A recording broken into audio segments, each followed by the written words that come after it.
Hello मैत्रिणींनो, welcome to भावीज recipe. चला तर आज आपण एक नवीन रेसिपी घेऊन आलो आहोत. विदर्भ स्टाईल डाळ पालक. तुम्ही बघू शकता डाळ पालक ही भाजी किती मस्त दिसते तर, आणि टेस्टला सुद्धा ती तितकीच छान लागते.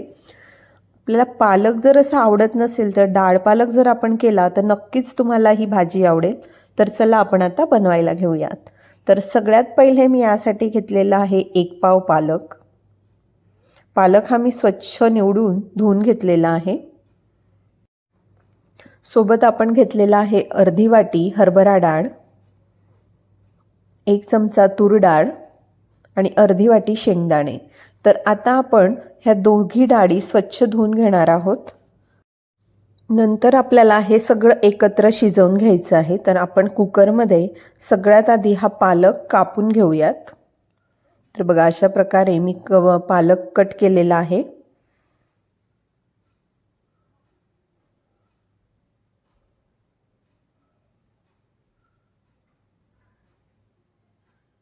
आता आपण घेणार आहोत अर्धी वाटी हरभरा डाळ, जी मी स्वच्छ धुवून घेतलेली आहे.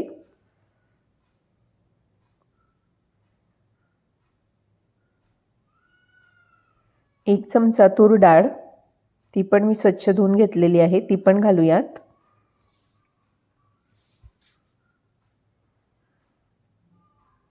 आणि अर्धी वाटी जे आपण शेंगदाणे घेतलेले आहेत ते पण आपल्याला यातच शिजवून घ्यायचे आहेत.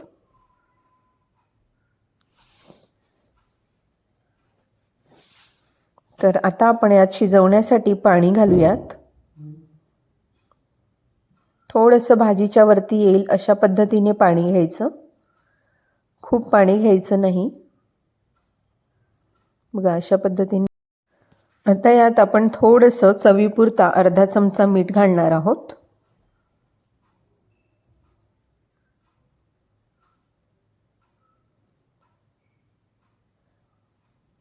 आणि आता कुकर बंद करून आपण याची शिट्या घेऊन घेणार आहोत.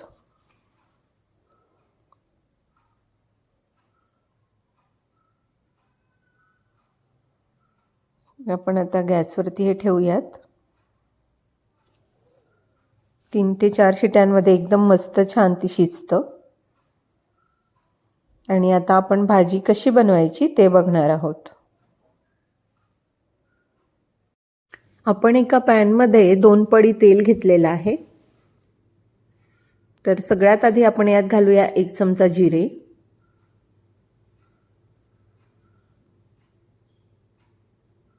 2 लाल मिर्च.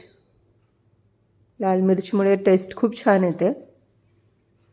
2-3 हिरव्या मिरच्या अशा सरळ कट केलेल्या. खूप बारीक असे तुकडे याचे करायचे नाहीत.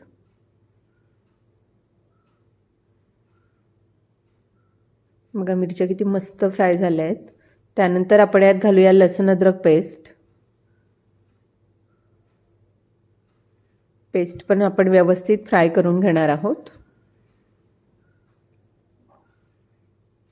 लसूण अद्रकच्या पेस्टमुळे एक वेगळीच चव त्याला येते.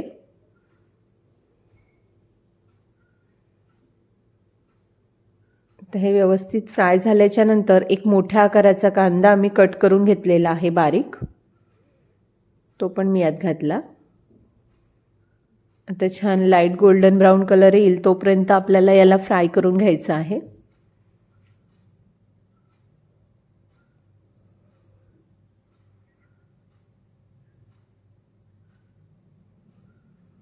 एक 2 ते 3 मिनिटानंतर छानपैकी याला कलर येतो.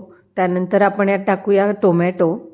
एक मोठ्या आकाराचा टोमॅटो पण मी बारीक कट करून घेतलेला आहे.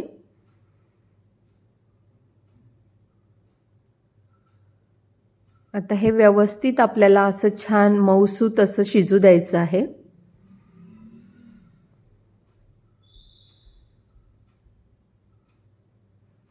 बघा, एकदम छानपैकी ते सगळं शिजलेलं आहे, कांदा टोमॅटो. आता आपण यात घालूया अर्धा चमचा हळद,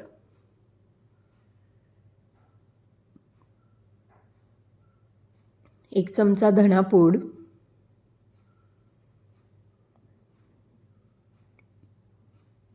आणि 1 चमचा आपण लाल तिखट घालणार आहोत. लाल तिखट हे जास्त घालायचं नाही कारण आपण हिरव्या मिरच्या पण घातलेल्या आहेत. तर हे सगळं आपण मिक्स करून घेऊया छान.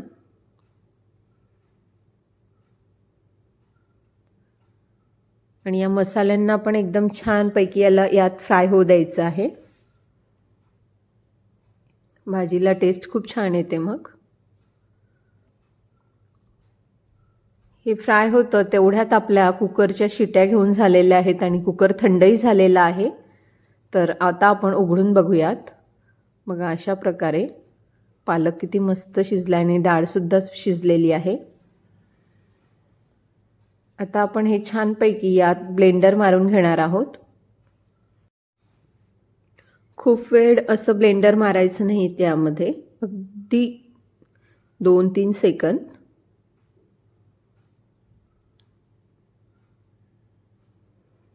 बघा अशा पद्धतीने.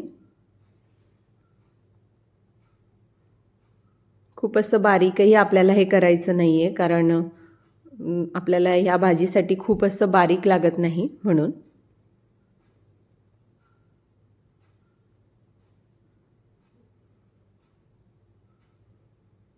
तर तुम्ही बघू शकता किती मस्त हे अशा पद्धतीने आपल्याला करायचं आहे.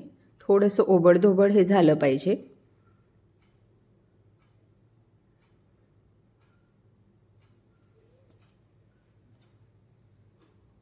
तर आपण आता जो मसाला तयार केलेला आहे त्यात आपण हे जे पालक आणि डाळ शिजवलेली आहे ते घालूयात.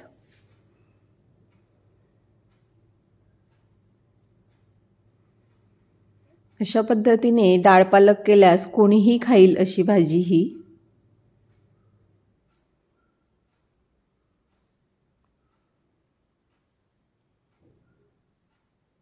आपण हे सगळं मिक्स करून घेणार आहोत.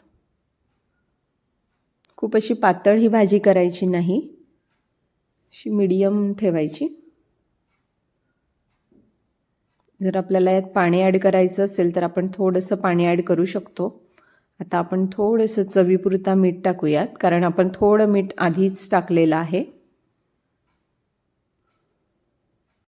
जर आपल्याला भाजी ही घट्ट वाटत असेल तर आपण यात थोडं पाणी ॲड करू शकतो. आपण यात थोडंसं पाणी ॲड करूयात. अर्धा ग्लास पाणी आपण यात ॲड केलेलं आहे. आणि तुम्ही बघू शकता अगदी पातळही नाही आणि अगदी खूप घट्टही नाही, अशा स्वरूपात आपली ही भाजी तयार झालेली आहे. आणि अगदी डाळ पालक ही अशीच तयार व्हायला पाहिजे. किती सुंदर टेक्स्चर त्याला आलेलं आहे, तुम्ही बघू शकतात. भाजीला एक उकडी आलेली आहे, तुम्ही बघू शकता. आणि किती मस्त आपली भाजी ही तयार झालेली आहे. अगदी साध्या आणि सोप्या पद्धतीने डाळ पालक, अगदी विदर्भ स्टाईल. सगळ्यात लास्टला आपण यात थोडीशी चवीपुरता कोथिंबीर घालणार आहोत. आता आपण हे सगळं मिक्स करून घेऊयात. तर अशा पद्धतीने आपली डाळ पालक ही तयार झालेली आहे. तुम्ही सुद्धा ही रेसिपी नक्की ट्राय करा. आणि तुम्हाला जर आपला व्हिडिओ आवडला असेल तर प्लीज चॅनलला लाईक करा, शेअर करा आणि सबस्क्राईब करा. पुन्हा भेटूया अशाच एका नवीन रेसिपीसोबत. तोपर्यंत बाय बाय.